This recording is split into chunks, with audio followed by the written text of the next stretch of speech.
can say with a lot of confidence that sports is going to grow tremendously over next couple of decades, and there's going to be a lot of action.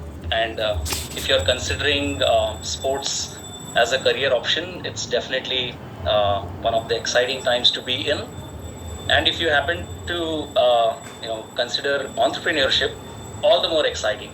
And I'll walk you through today's session. I want to focus on the initial part, rather than once the company is built and what happens. Just from the initial thought process, what goes into building a organization at the start. What should you as an entrepreneur should look at when you are evaluating your idea, and then what are the kind of thoughts or the questions or the things that investors, including your early stage investors like angel investors or VCs, look at in the idea. That's broadly, given that we have about 45 minutes to cover, this is what broadly I will cover.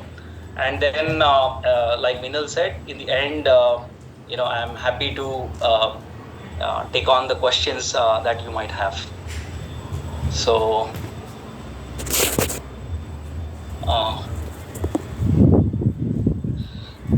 I'm hoping all of you are able to see my screen. Post pandemic seems to be the most popular first statement. Are you able to see my screen? Yes, sir. Great. Thank you for that acknowledgement. So today's session, like I said, unlocking opportunities in sports entrepreneurship. I presume that a lot of students here are considering sports management definitely, but also considering entrepreneurship as a career option.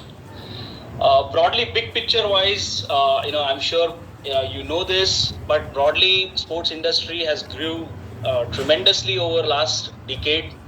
When we started, it was just taking baby steps, but now it is galloping at a great speed.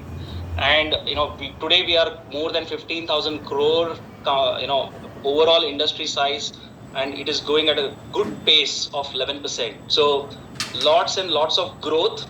So lots and lots of growth means it is one is sports is growing, and also the disposable income, the middle class population is increasing, the disposable income is increasing, which automatically means that more discretionary spends will be available, which directly has an impact on the sports industry.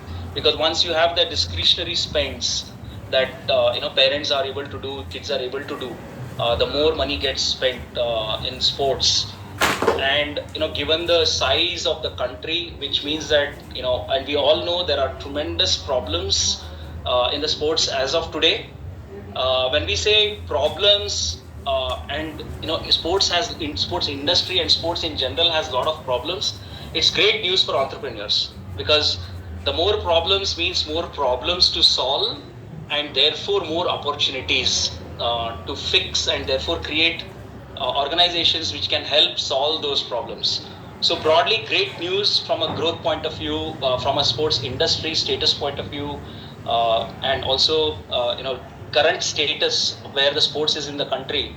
It has tremendous potential in terms of growth. Broadly, a very quick view. Broadly, the way the industry professionals look at the overall ecosystem. Right at the bottom is health and fitness, recreational sports, grassroots sports. This is where the mass participation is happening. And there are lots and lots of opportunities in terms of the action that can happen, because more and more people are getting conscious about their health. They want to improve their lifestyle. They want to be fit, and sports seems to be one of the natural ways in which they can be fit and enjoy themselves. The whole wellness around that also comes in the space. A lot of mass participation is happening. We all know, a decade back there were very few marathons, but now we are having so many marathons. Each city is boasting of more than 15 to 20 really big marathons, right? And that is also percolating to other sports as well, in terms of badminton, in terms of other sports as well. And obviously, we are seeing at the top of the pyramid, we are seeing lots and lots of leagues, being introduced, and they slowly, maturing, and therefore being able to attract fans. And there is long way to go there, and therefore a lot of opportunities, right? In each of these layers, that 6 layers that I'm talking about, there are lots of opportunities, because there are a lot of gaps there. When we compare it with Western world, there are a lot of gaps. And like I said at the beginning, as the discretionary sports grows, there will be lots and lots of opportunities. The spends will be higher, and therefore need for a lot of managers and entrepreneurs to take on this opportunity. Correct? So there will be problems. There will be ways to do better, which is great news for entrepreneurs. Which means that if you solve a particular problem, you have a business at hand, and we'll talk about that as we proceed. Just to give you one sense of the participative sport number, I mean, given the population of India, currently the participation rate in sports in India is about 6%. Compare that with 20% in US and 60% in Japan. Look at the headroom there, right? It's a fantastic number. If we are going anywhere even close to the participation levels of US in next couple of decades, imagine the kind of potential in terms of opportunities, in terms of services being provided, events being created, coaching academies, all the areas, whether it is technology, whether it is events, marketing, all the areas will have great growth potential, right? So therefore, right, tremendous growth comes with opportunities. A lot of investments will happen, are already happening in sports. The sports ecosystem is evolving, and therefore creating a lot more opportunities. Also, one major trend is that, as the esports itself is growing at a great pace, and there are, some numbers around esports will eventually become as big as the traditional regular sports. Technology, like I said, the technology has pervaded in all the 6 parts of the ecosystem. Right at the bottom of the pyramid, the technology in terms of grassroots sports and mass participation events. Obviously, in the professional sports space, we are seeing a significant inroads made by the tech to improve the fan experience. The fan engagement levels have grown, and there is like I said, at the bottom of the pyramid, the grassroots development is again, giving lots of opportunities when it comes to sports entrepreneurship. Therefore, broadly, lots of opportunities is the bigger point that I wanted to make with this few slides. So now, just to break down, and again, this is a very quick overview. Where are the areas of, when we say opportunity, what are the various areas in which these opportunities are coming? One, directly at the grassroots level, lots and lots of job opportunities, lots of opportunities. The services to be given to at the bottom of the pyramid, and therefore a lot of service organizations, product organizations can be created to service those opportunities there, right? Wellness oriented sports ventures, fitness, again, as individuals want to become fit, there is a need for services, and therefore a lot of entrepreneurial opportunities there. Tourism is growing, sports tourism is growing. Now people want to go to Manchester United, Barca tours. Sports marketing and sponsorship, as and when more events are happening, naturally it gives an opportunity for sports marketing and sponsorships. Sports technology, performance analytics, wearables, fantastic opportunities around that. Esports I mentioned. As the number of fans grow on various sports that we are looking at, again, that's a great opportunity there. We are already seeing great companies who are doing really well when it comes to fantasy sports. Interactive apps are being built, which is getting a lot of traction. Obviously, with all of this, sports infrastructure, facility management, these are all the big areas in which opportunities are growing. Entrepreneurial opportunities are growing. Look at the number of turfs now. Pickleball. I'm sure if you look around, so many pickleball surfaces, turfs are coming across. Courts are being built. All these are great opportunities, right? So that's the big picture, right? Overall, my view is that it is the opportunities are across all the areas. It depends on what area that you are passionate about and you want to take on. So that's currently the state of India, which is fantastic, right? So sports entrepreneurship, right? Both the terms are so sexy and so cool. I'm working in sports industry. Sounds very interesting. I'm an entrepreneur. Sounds very interesting. Very exciting, right? And if you join both the terms, all the more exciting. I'm into sports. Hey, I'm an entrepreneur. The self, the beauty of both of them is so exciting, right? But again, I want all of you to, when you're thinking about getting into sports as a space, right? The starting point has to be clear. Why am I getting into it? It cannot be, there are, when I am, being in this space for last 20 years and recruiting more than 1,000 people every year across India for our various projects.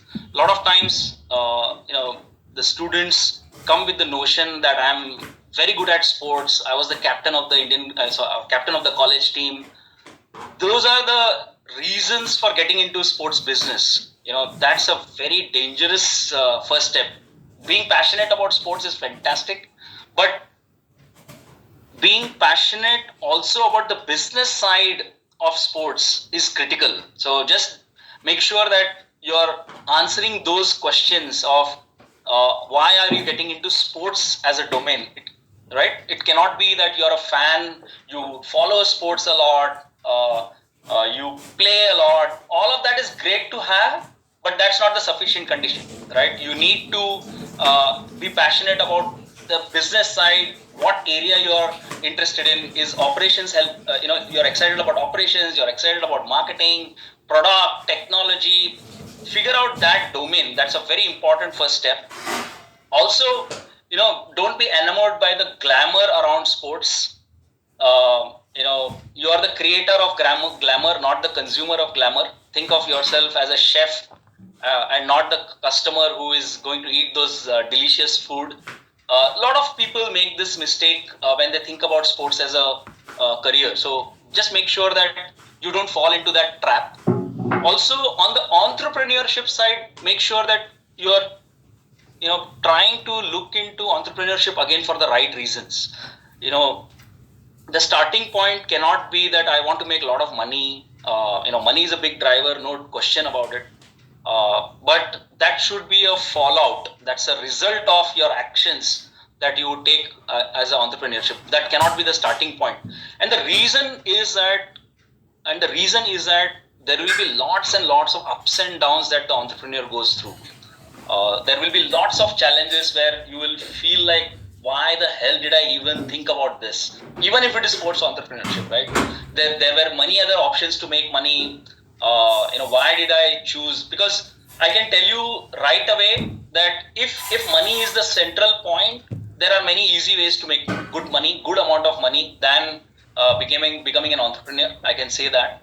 And but if you are excited about the journey, like I said, important first step of self-awareness of why you are doing this and what is the purpose of becoming an entrepreneur has to be very clear. Because the ups and downs, the challenges, the obstacles that you will face along the way, you need to be very sure that, because if the core reason why you're doing this is not very strong, then the tendency to quit will be very high. So therefore, make sure that your answer of why for both sports industry and entrepreneurship is very, very clear. Choose for the right reasons, right? Whatever you are trying to do, almost it should be like a mission for life. If it is of that nature, or at least tending towards that, then you will be in good stead when you face the onslaught of the real world that is going to happen as you progress in your career. Right? For me, for example, when we that handsome guy in blue shorts, and that's me, by the way. I'm looking very different now. But the reason for example, in my case, when we started way back in 2003, getting kids to play, there were not enough safe places for kids to play. So therefore, our vision at that point in time was to create safe places for kids to play, and the entire business model was built around that.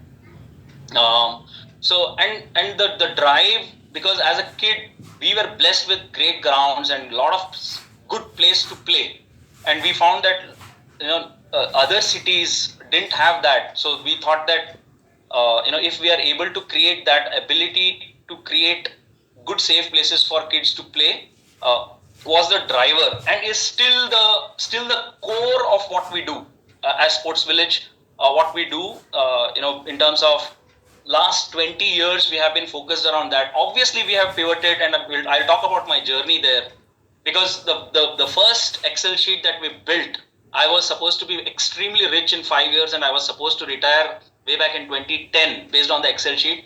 But like all Excel sheet, like all business plans, that business plan went for a toss after 1.5 years.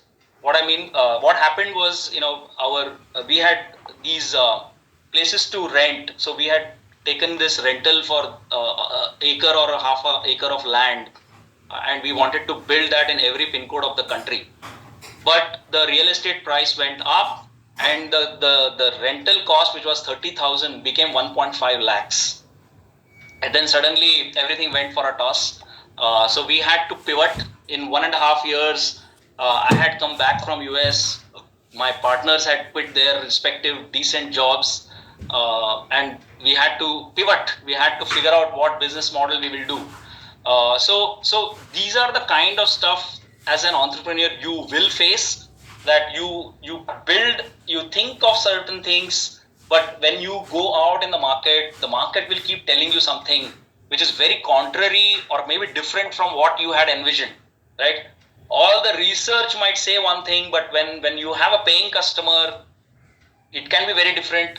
Where the external circumstances can change dramatically. Like in our case, like I mentioned, the rental from 30,000 became 50,000, right?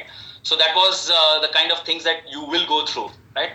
So there is extreme uncertainty. Like in our case, when we went in after 1.5 years, it was extremely uncertain. We even had jitters. Should we go back to our respective jobs within 1.5 years? That thought came. But since we had that passion, we were in that life situation where we could take on those risks. We went on, and that is why I'm mentioning one slide dedicated to passion, right? Because if you are passionate about the area, right? If you want to build if you are passionate about building something, if you are passionate about business side of sport, that passion will create that energy to, for the startup ideas will come from that passion, right? It will drive motivation. It will trigger survival instincts, because as we moved in that journey, there were times when we went bankrupt. There were multiple places where we had to dig deep, right to the bottom of our heart, soul, that do we still want to continue? Because it was coming to that extent, we had gone down in terms of our journey as well, right? There were ups and downs. So the downs can be really deep, where you have to you'll have to dig so deep in terms of, okay, this will pass through kind of mindset to be able to move on. There were way back in 2008, when we started and we were building this whole organization, the economic condition went down. There were, we lost a lot of customers. We lost the banks were unwilling to pay us the loans. So we really had a big dip in terms of the money available. So we had to make sure we are getting lean, and we're going on. Again, during COVID, 2 years of zero revenue. And we had a team of 780 employees. Imagine how, the state, we had to cut so many people, tell them no, and yet have just about right number of people so that once it bounces back, we didn't know how it will bounce, when it will come back, but we had to have the guts to survive, go through that pain. And so we went through that pain of 2 years of zero revenue but burning money, and we had to just keep going. So I believe, at least in my case, it was the passion for creating an organization, passion for getting more kids to play, passion for getting more people to adopt sports and make it part of their lifestyle. Was very important for me when it came to overcoming this troughs in the journey and the extreme uncertainty that you will face, because there will be times when you are hungry for customers, you will not find all those uncertainties. The ability to handle that is going to be critical. And again, we all know that a lot of startups actually fail. I just wanted to, this is not to scare you, but just to, so that all of you have a very realistic view. There are many reasons. 97% of the startups fail. That's a global number. And there are various reasons, right? As basic as there is no market need, which means the idea was wrong. Out of cash, not a right team, got out competition, pricing issues. So there are many reasons, as you can see below. There are many reasons why a startup can go wrong, right? And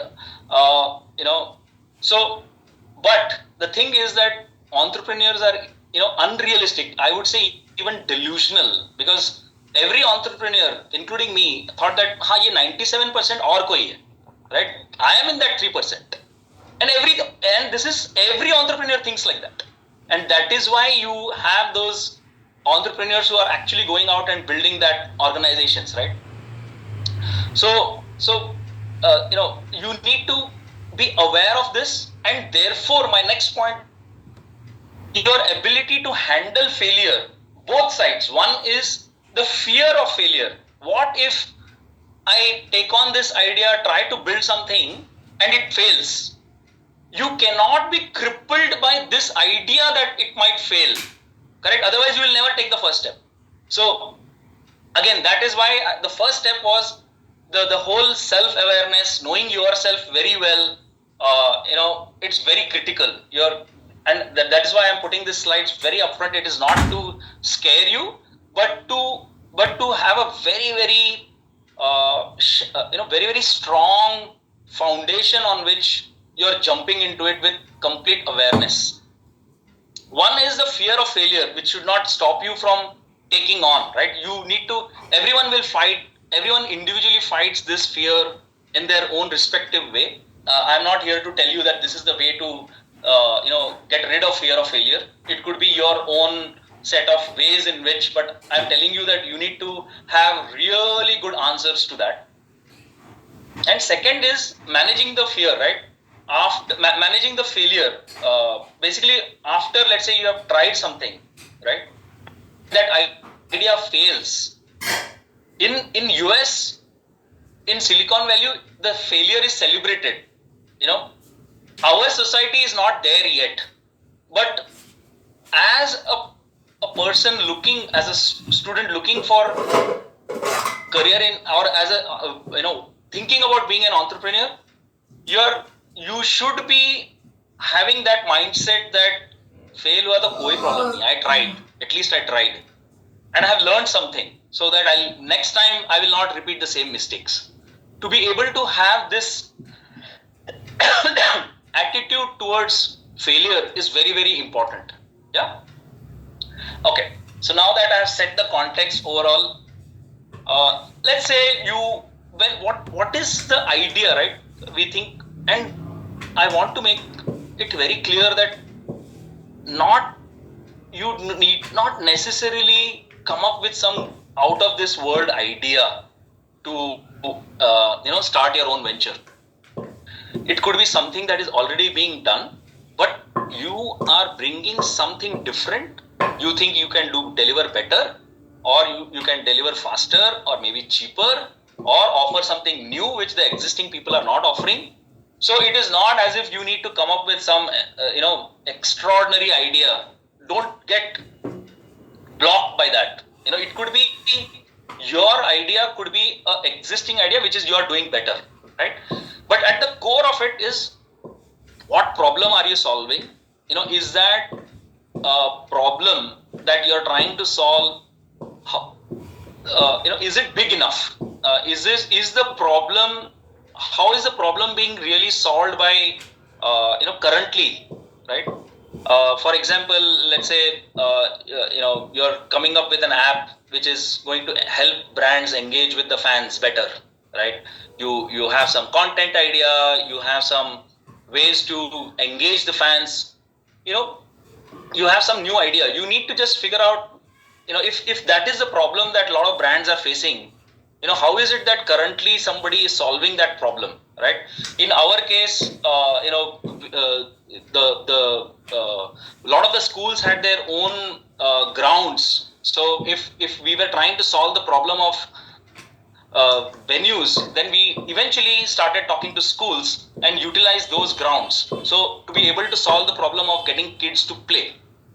So similarly, you need to make sure that whatever your core idea is, that is something that is a real problem. When I say real problem, that solution might be great in your mind, but is the consumer willing to pay for that idea? I'll tell you one more example which we tried. We tried a product called value education through sports. Value education means teamwork, hard work, those through sports, videos of sports and multiple other ways in which we thought that kids can be taught these values through sports. And when we test marketed, we spoke to a lot of parents and kids. Parents said, fantastic idea, values are very important for kids, and therefore we would love to love to have something like this. But when we created that product and went to the market, people were unwilling to pay for it. Everybody said this is fantastic, but nobody was willing to pay. So the product failed, the product idea failed. Therefore, it is important that when you are trying new ideas, new products, make sure that at the rubber will meet the road when people are asked to pay for it. So the sooner you get at the least cost, you are able to get to that point where you are creating that initial part where customer is willing to pay. That's the real test. Don't go by market research. All those are good to have, and we should do it, no doubt about it. But the real acid test is when you are giving the product and we are asking for the customer to pay for it. And make sure that is one. And the market is big enough, right? It cannot be a small market. Now it depends on what scale you want to function. What scale of business you want to build. Is it large scale? Global company, national company, it could be city-wide company. Depending on that scale and what scale you want to operate in. But if you are looking for a large scale venture funded, a VC funded company, then you make sure that the TAM, which is the total addressable market, is really big. For example, coaching, correct? Today, the number of kids who want to go for some kind of sports coaching is huge, correct? So if you are building a coaching business, you know that the market is really huge, and it's not just restricted to tier 1 cities, but across tier 2, tier 3, tier 4 cities as well, where customer is willing to pay for coaching, whether it's cricket, football, and every sport will have different. But broadly, what I'm trying to tell you is that total addressable market when it comes to coaching services is huge, right? You need to look for, when you're looking for idea generation, the core idea or the core product or the core service, the scale is an important function that you will. In our case, I'll tell you, when we started doing sports events, we found that corporate sports was one of the products that we had, but it was hitting a ceiling. It was not scaling beyond a point. Then we had to move from HR budget to marketing budget, because HR budget usually was, okay, I've got 1,000 employees, 1,500 rupees per employee kind of a budget, and there was a limitations in which the number of corporate events we could do. But the moment we shifted to marketing budgets, like Coca-Cola, Nike of the world, and then when they had a huge budgets, where Reliance, for example, they have huge budgets for marketing, and creating a sports program which was touching or absorbing that marketing budget gave us a scale, correct?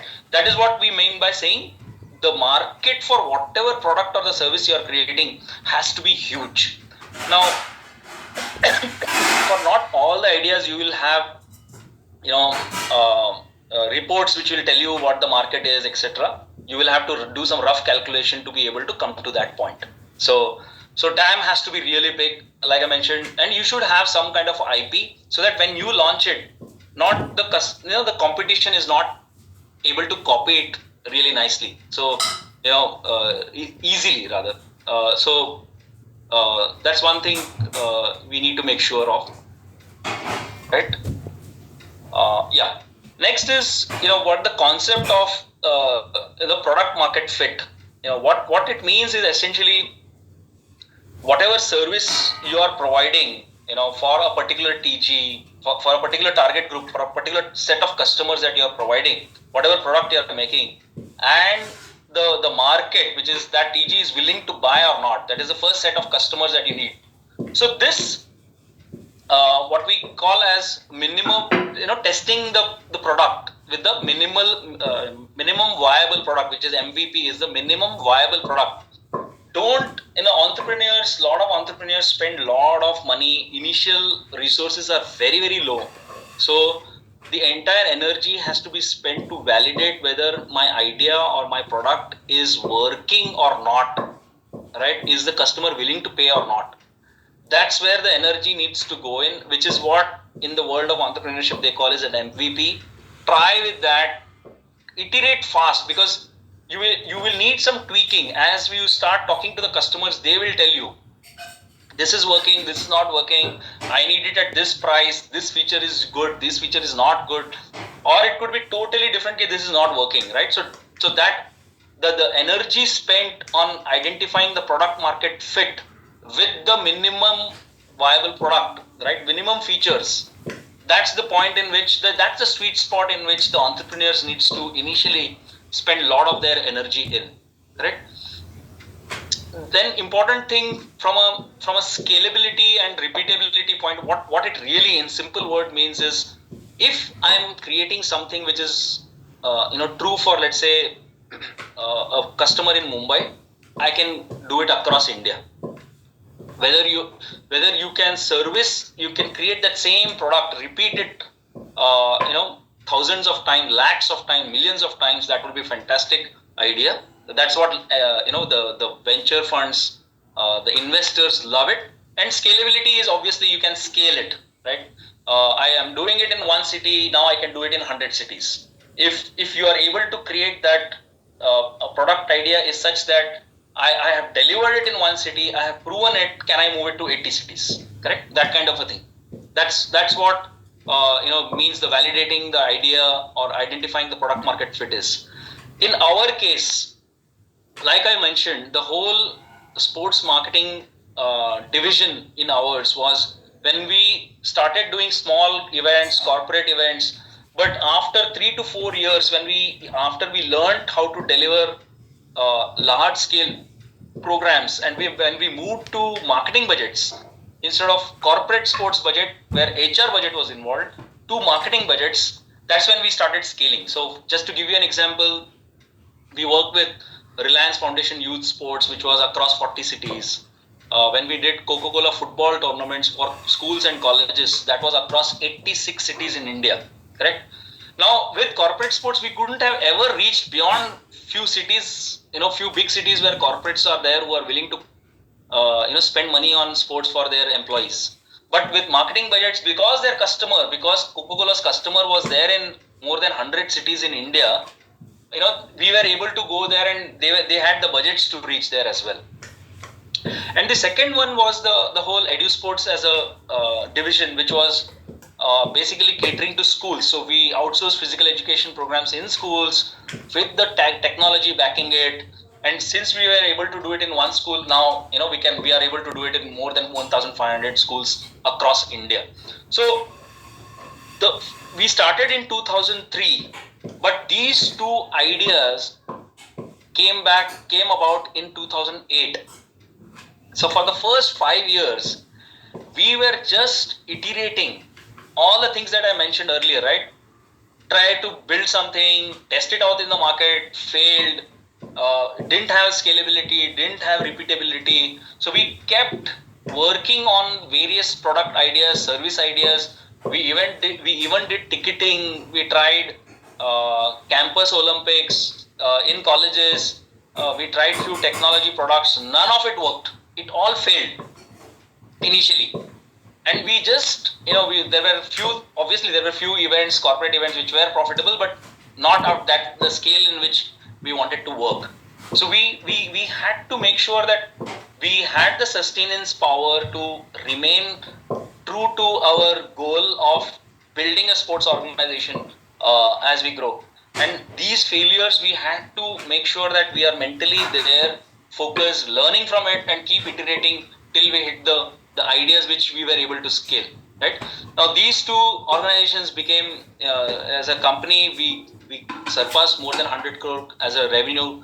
But point is that we had to start very, very small to work with the market to be able to get that traction. Correct? So moving on, so pivot versus persevere. Again, a very important point. If I had stuck to I will crack sports events in corporate, if I had stuck to that, we would not have been able to scale. We had to pivot. So there is a fine line between, and entrepreneurs know it.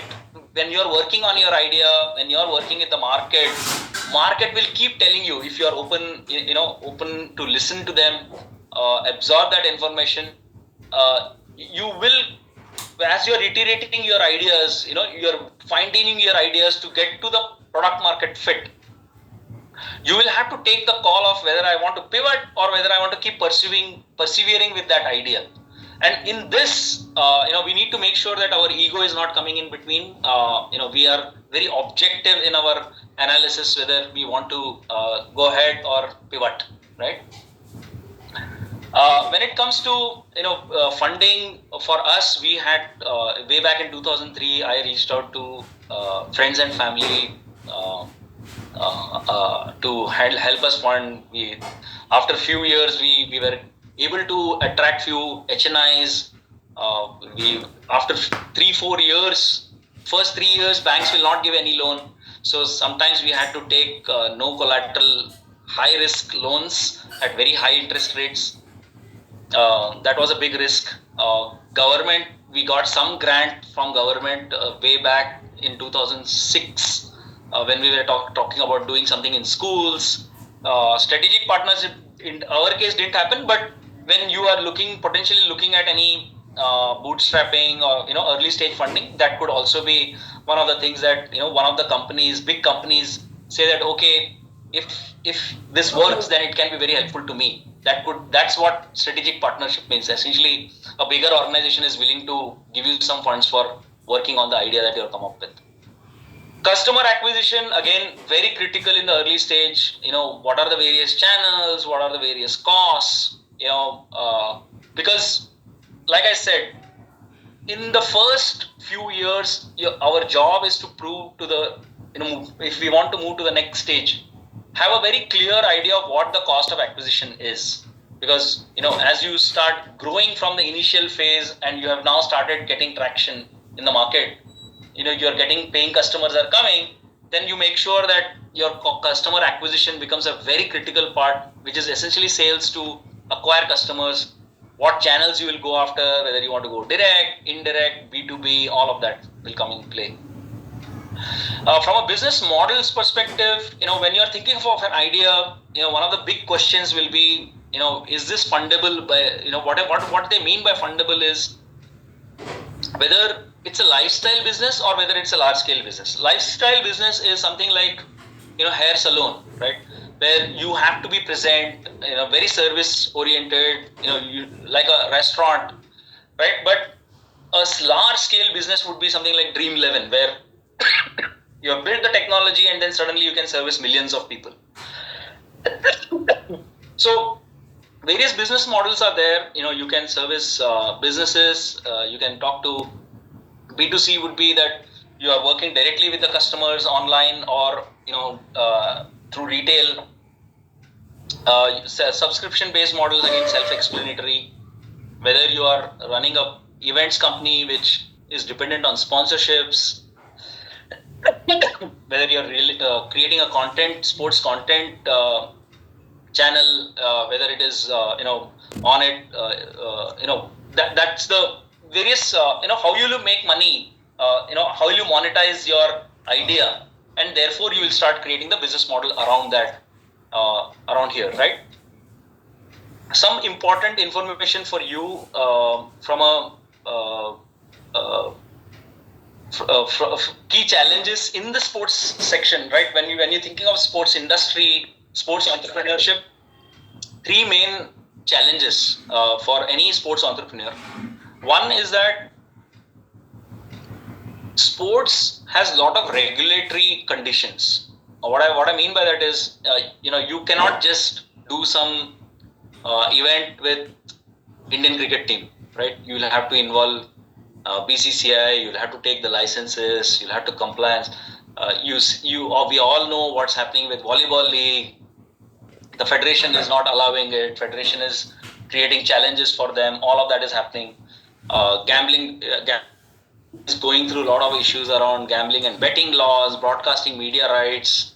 You'll have to buy the rights, all of that. So sports has got a lot of regulations to work around, and depending on what idea you're working on, you'll have to be very careful of these regulatory bodies and make sure that you are aligned with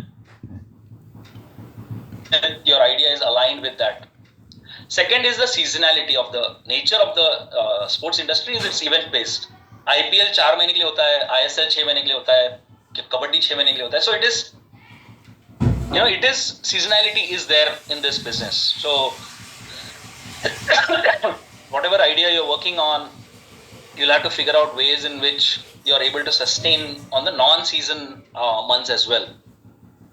And it is largely gig economy, because 90% of the jobs in sports industry are gigs, which means basically part-time jobs.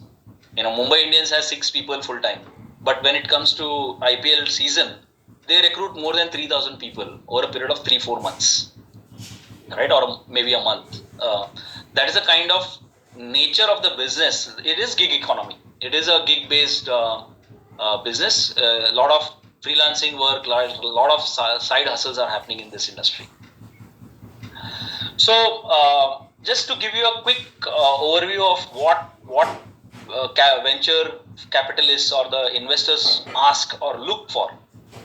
The key questions, like an entrepreneur also, you should ask yourself, which is, how big is the problem that you're trying to solve? Is it, few people want it, everybody wants it? So it's an important question to ask yourself. How big is the market? Is it pan-India, global? Is the problem true in all the parts of India, across all the age groups, whatever, right? So based on how big the market is, it is an important question that the investors ask. Next is, do you have an IP, build a software around it, which is not easily replicable? You can, if you can protect the IP and own it, that's fantastic. Do you have something like that? Do you have the right team? Do you have the right requisite experience?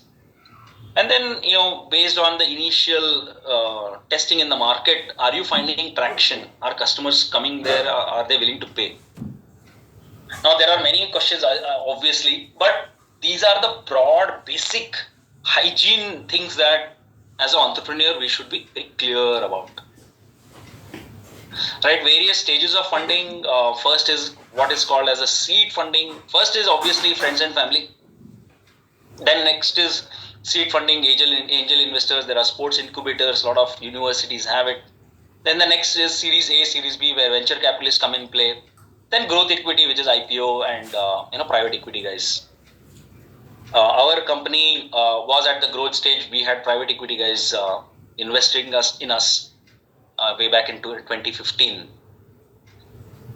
So, summary-wise, sports entrepreneurship requires a passion. Your idea. You should be able to adapt yourself.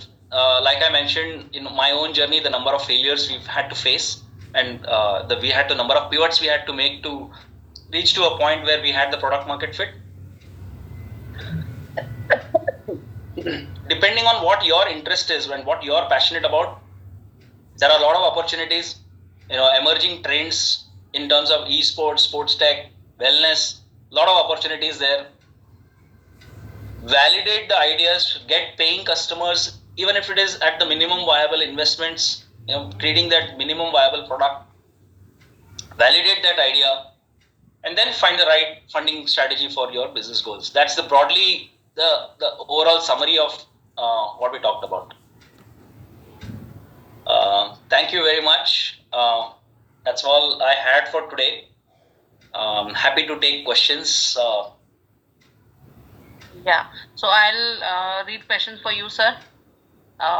We have a couple of questions. First is, what are the key factors driving the growth of sports and entrepreneurship in India? Key factors, like I mentioned, very early on, that the one is the whole economy is growing, therefore the discretionary spends are increasing, and people are very aware of health and fitness now. Right? So the spends are going towards health and fitness, and sports is taking that big chunk of that money being spent on health and wellness. Number one. Second is that people as the lifestyle of balanced lifestyle is another big change that is happening across India, and people are wanting to go after experiences, and sports offers that experience part, and therefore that is also driving a lot of growth in sports.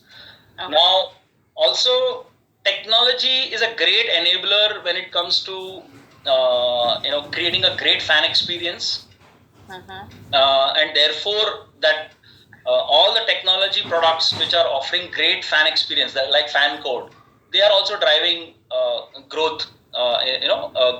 Growth in and because the companies are solving this problem, there are organizations, small, big organizations that are solving this problem, and that is entrepreneurial opportunity, right? That's what is growing. That is leading to the growth of entrepreneurship in India.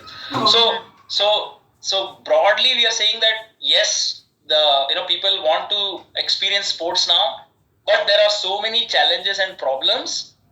And to solve those challenges and problems, you need entrepreneurs. So that's driving the sports growth. Another big thing is that because sports is so fragmented, right? I can have a marathon in Navi Mumbai, I can have in Mumbai, I can have in Kurla. It is so fragmented, and therefore, it also gives a lot of opportunities to work in those fragment segment, have a niche solution, and create a startup for yourself. Correct. So, thank you for the answer. The next question is, what funding opportunities are available for sports startups in India? Yeah, so one is at the government level. You Startup India.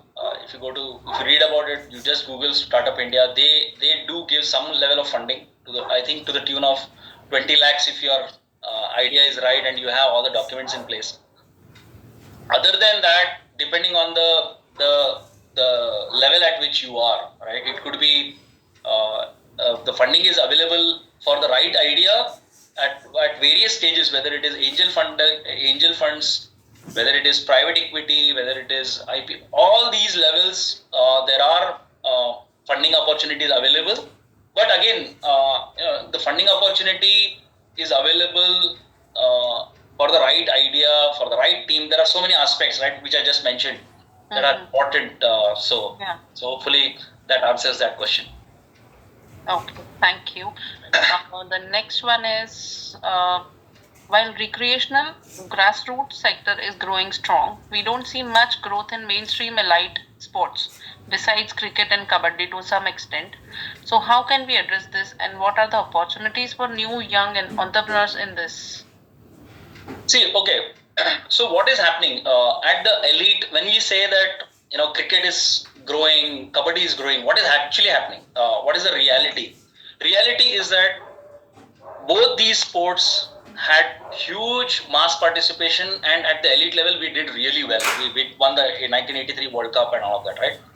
So for any elite sport league to grow, you need the fans, because they are the ones who will spend both on television and on ground. You need fans to be able to make the elite sport successful, correct? Now, and if the elite team or the player are really doing well at the global level, then you will find that the sport is growing. So mass participation and success at the elite level. If these two, among others, are the prime factors for elite sports or elite leagues to become successful, what can we entrepreneurs do to drive these two things? Correct? Now, there are entrepreneurs who are figuring out CSR funds to fund young athletes at a very low age, right? There are entrepreneurs who are getting CSR funds to fund young athletes at the age of 8, 9. If that indeed happens, 10 years from now, we will have a lot of successful, good football players, good athletes, all of that happening, and therefore doing well at the global level. So there is an opportunity to create high level athletes like Gopichand is doing, correct? But Gopichand is doing at the elite level, but somebody needs to work from the ladder down to the up. So there are a lot of opportunities at various stages, correct? That's one opportunity. Second is, like I mentioned, mass participation as one of the drivers for success of elite sports. So mass participation, cricket, everyone plays. That's why you have so much fans and so much viewers, so many people showing up at stadiums. So mass participation is another important factor that leads to success of elite sports. Now, therefore, again, if that is the driver, can we create a lot more mass participation events? That's another driver. Then other factors like marketing, help market these athletes better. If for example I'm seeing them on Instagram. Currently, I hardly know football players. They need to start connecting with the fans. What can we as entrepreneurs do? Can we help them to market themselves better? Those are the kind of opportunities that will help in making sure that the mainstream elite sports grows. That's a long answer, but that was a good question. Yeah. The next one again is quite a big question, but this is how to think and act towards creating positive change in the sport industry. I am right now thinking to pursue sports management and contribute to Indian sports industry growth. Is my significant superficial goal of becoming a sports minister of the country does have significance? Is government the supreme power in taking decisions? I saw Mr. Viren and other people having meeting with Mansukh Mandavia sir. So this is the question from Shiv. Okay. Let me just absorb. I think there are two parts to this question. Correct.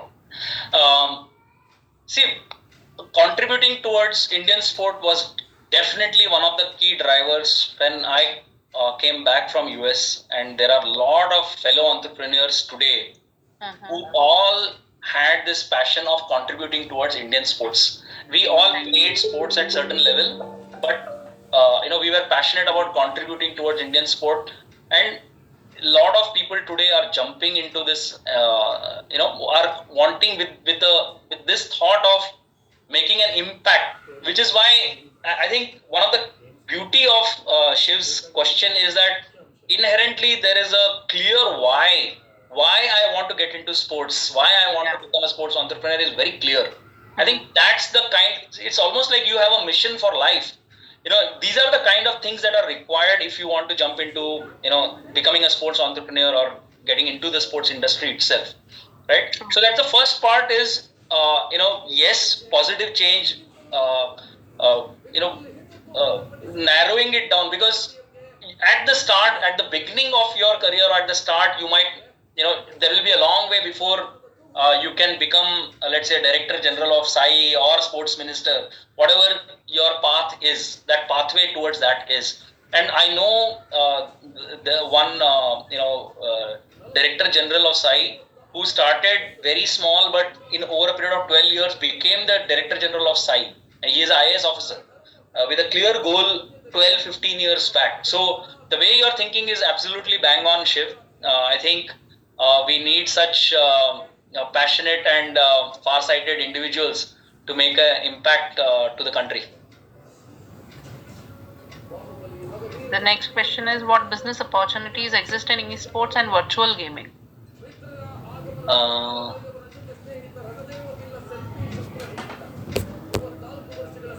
Okay. Yeah. Is it Rishabh's question is different, right? Yeah, Rishabh is different. Yeah. Okay. So what's the question? I missed it. Business opportunities exist in esports and virtual gaming. Yeah, so great opportunities there. Like I mentioned, it seems there are reports, there are people who are telling that it will be as big as the regular or traditional sports. We are seeing a lot of opportunities in terms of creating cafes. We are, as much as we are seeing pickleball courts being built, there is a clear opportunity for creating cafes and around esports, esport events. A lot of participation around that. There are a lot of brands, marketing guys looking for ways for the brands to connect with these esports. So getting into marketing of esport events, getting sponsorships, marketing them, both clear opportunities there. So in all these three areas that I mentioned, huge opportunities as we see the whole esports growing in India. Okay. And now is Rishabh Bhavna's questions. What are few things to keep in mind and strategies for creating a grassroots sports event and tournaments and make it into an IP? Okay. See, one of the things clearly when we are thinking of grassroots sports events, the whole first is the whole product piece. So making sure that you are creating a product which is creating a different experience in terms of getting the participants. You need to create some differentiator which will enhance the experience of the participants. It could be as simple as you have made the process of registration to actually delivering the event on ground, online results are shown, the schedule is proper, the whole experience, that whole piece is really done well. That's one. The whole product area is one which needs to be kept in mind, which is really done well with clear focus on giving the participant in the grassroots sports event to be giving a fantastic experience to that participant. So the focus on the participant, because that's the main driver for you. When it comes to grassroots sports event, two sources of revenue. One, from the participant, you will get the registration fee. That's one revenue. That's the biggest and the most sustainable revenue. And the second is, which might take time, is the sponsorship revenue. These two parts, clearly, the biggest revenues. So therefore, if the participant is having a good experience, his willingness to come back to that event on a regular basis is going to be important. Second is, how do you make it into an IP? Again, it's a consistent basis. If that particular event, is attracting the participants regularly, it will attract sponsors. And once the moment you have a good experience and your growth in terms of the participation level grows, that will become a strong IP. Think about Mumbai Marathon, right? Initially they struggled, but over a period of time, they made sure that the experience was fantastic. the whole participation level kept growing. The sponsorship was, they were able to attract the sponsors. And today it is one of the biggest IPs, from a grassroots, well, not technically grassroots because you do have elite athletes there, but broadly it's still mass participation event, which they have built a strong IP there. Thank you so much for the answer, sir. Tarun, do you want to add on something?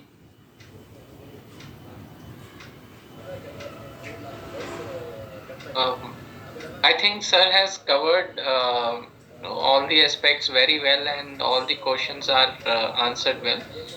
From Geo Institute's ongoing admissions point of view, I would like to request those which are interested for Geo Institute Sports Management Program to complete their application form because we are closing down admissions tomorrow, which is 28th of Feb. That's the last date to fill the application form.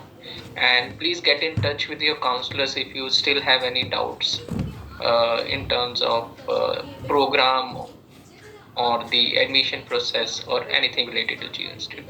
I would also like to thank you, Joshi sir, for helping us with this very wonderful topic. A lot of students will also learn it from you, those who will be joining the program at Geo Institute, as sir is also one of our visiting faculties here. So that's all. Thank you very much. Thank you very much. Thank you, sir. Thank you. Really enjoyed this session. Thank you so much. Thank you.